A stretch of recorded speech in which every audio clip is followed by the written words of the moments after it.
Hey Fear Minimalist, it's Sophia Lark of thefearminimalist.com, providing trauma recovery tools to help women of color heal complex trauma. If you feel like you're never going to overcome your traumatic past, I'm going to share 5 steps to help you release complex trauma symptoms and achieve healing, so keep watching. For the best trauma recovery tips, tools, and strategies, be sure to hit that subscribe button and click the notification bell so that you'll never miss a video when I upload new content every Wednesday on healing complex trauma. So these same 5 steps that I'm going to teach you, I have actually used to heal my own complex trauma, and as a licensed professional counselor, as well as a certified clinical trauma professional, I've helped other women develop the tools to heal their complex trauma and build resilience. So the first step is to move your body. When your body is in a fight, flight, or especially freeze state, it has limited access to the full range of your physical and emotional expression.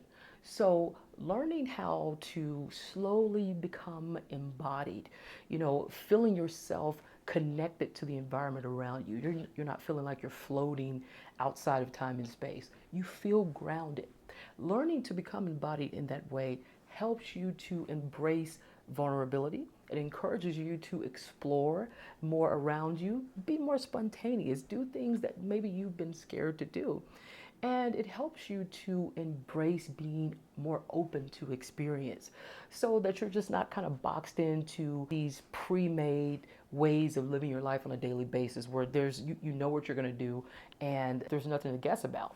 And so being able to move your body helps you to move from a contracted state to a more expansive state so you can breathe easier, and that is the key to living a fully enriching life. The second step is to shake it off.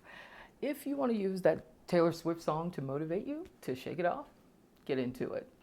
But shaking it off, really, if you're feeling shaky inside, you're feeling upset, there's a sudden feeling of being disconnected or unsettled, you want to allow that shakiness to gently release into a soothing back and forth rocking motion, because that grounds you to the here and now and it helps you to relax so that you can refocus on rescuing yourself when you're triggered into a trauma response. The goal is to titrate shakiness and rocking to create this balanced, connected, and grounded experience. And so you may be wondering, okay, well, exactly how do I do that? And I'm glad you asked, because in an upcoming video, I'm going to teach you exactly how to do it. So be on the lookout for that. The third step is to cry and vent. So here's the moment of truth. You'll hear me say time and time again, healing complex trauma requires effective grieving. It doesn't matter how long it takes. You're not on anybody's timeline, but you have to do this to heal the deep-rooted symptoms of complex trauma. And effective grieving requires that we feel what we feel, and then we release those feelings through our tears as we voice our anger, our sadness, or whatever the emotion is about what happened, what we lost, and what we did to survive. That opens us up to being vulnerability, to have the courage to face what we've been scared to face for so long, and to resolve what has been unresolved for so long. Guys, if this is resonating with you, hit that like button and drop a comment to let me know which step seems to resonate with you the most. Drop your comment below to let me know. The fourth step is to rest. Now, this is just as important as grieving and with crying and venting, because you can't always be actively working on processing trauma. The aspects, the new insights, and the healing need to absorb. They need to sink in. And when you're actively processing trauma all the time, you don't give yourself the opportunity and the space to do that. So whatever you have to do to rest, you can take a vacation, you could do a staycation, go to the movies, have fun, plan for just a week or a day or two off of just having a silent time for yourself. Whatever that looks like for you, it needs to be in the capacity of not actively processing trauma. Taking a break from therapy. Taking a break allows you to let all of those insights sink in so that you can figure out, okay, what's the next path?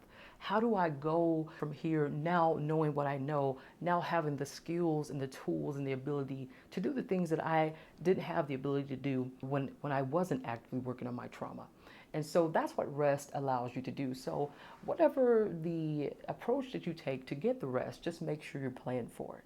All right, and the fifth and final step is to increase connection to yourself and to others. One of the most crucial aspects of the Fear Minimalist trauma recovery process is to be able to increase your ability to master the use of resources and supports to create consistent opportunities for safety and connection. You can do this through what I call PPTs, people, pets, and things. And these people don't even have to be alive. They can be more safer connections for you. They can be ancestors, they can be spirit animals, they can be God's gurus. Whatever helps you to open that door to allow your healing to be bigger than your fear. You can also utilize what I call ANRs. These are rhythmic activities that help you to regulate the brain so that you decrease that emotional charge that's associated with the fight-flight response. So things like singing, chanting, knitting, writing, drumming, whatever gets that rhythm going, meditation, prayer, helps you to achieve a balanced sense of connection and safety to yourself and others. If you're struggling to release complex trauma and feel that you need more than what's offered in this video, be sure to take my free needs assessment to see if you qualify for my free 4-session Fear Minimalist coaching package that you can access by clicking the link below. Also, be sure to check me out on my Facebook page at Fear Minimalist, where I teach education-based content on how to transform complex trauma into your personal power. You can access that page by clicking the link below. All right, guys, that'll do it for today. Before we leave, I want to make sure to remind you to watch these videos. And if you like this video, hit the like button below, share with your friends, drop a comment below to let me know what resonated with you today. What was the biggest takeaway, and what would you like to see in the future? Your feedback is vital for me to continue to make the videos that you want to see. Last but not least, be sure to subscribe. Hit that subscribe button and click that notification bell so that you'll never miss a video when I upload new content every Wednesday. And one last thing, remember that the sun is going to rise and shine bright tomorrow. The question is, are you going to rise with it and allow your best self to shine? I hope you do. I'll see you guys next week. Bye.